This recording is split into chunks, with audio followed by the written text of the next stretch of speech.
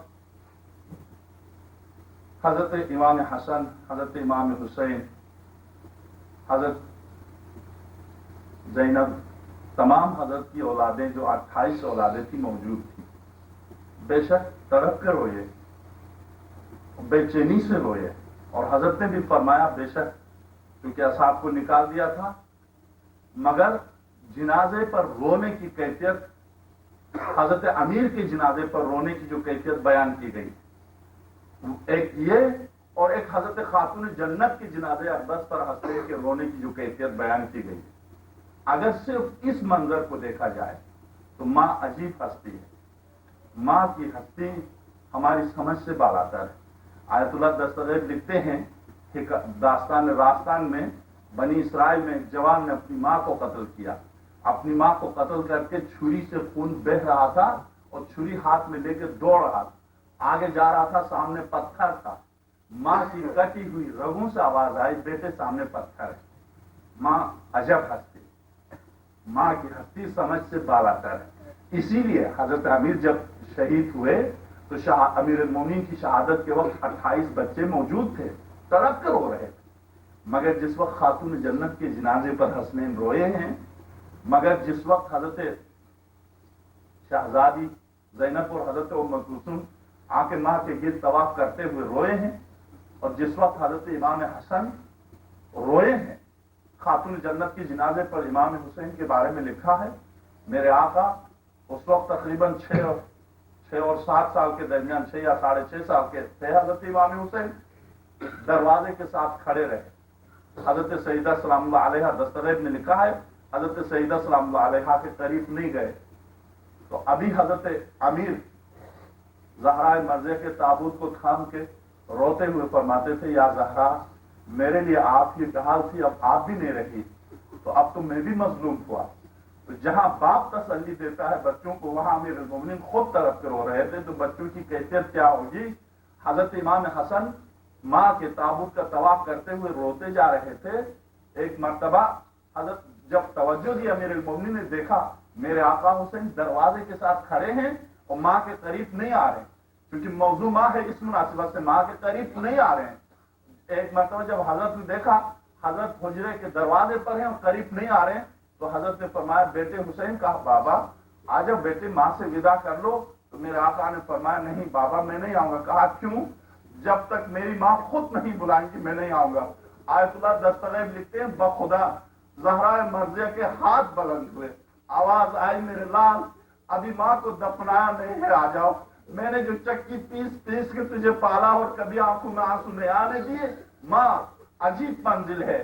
اسی لیے حضرت آج اگر 2 محرم ہے، اس مناسبت سے چند جملے مساجد کے، اور مساجد کی راتیں مساجد کے دن ہیں،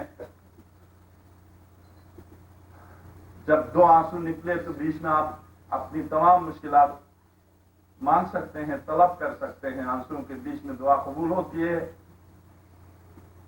2 محرم کو حضرت سید الشہداء اپنے معصوم بچوں کے ساتھ کربلا پہنچ گئے۔ آج حضرت کربلا پہنچے ہیں اور حضرت عباس نے دریا کے کنارے خیمے لگائے، جب باب الحواج نے خیمے لگائے اور جب یزید کی فوج نے آ کے روکنے کی کوشش کی، اگرچہ راستے میں جب حضرت ہورا آئے تھے، حضرت سید الشہداء کو روکا تھا کربلا کے قریب، حضرت سید الشہداء سلام اللہ علیہ کو روکا۔ بہتر یہ ہے کہ اسی مکالمے کو میں آپ کی خدمت میں عرض کروں۔ جب ہور نے آگے بڑھ کے روکا تو حضرت نے فرمایا ہور میں اہل کوفہ کے بلانے کی وجہ سے آیا ہوں، اگر مجھے منع کرتے ہیں تو میں واپس چلا جاتا ہوں، میں اپنے بچوں کو لے کے واپس جاؤں گا۔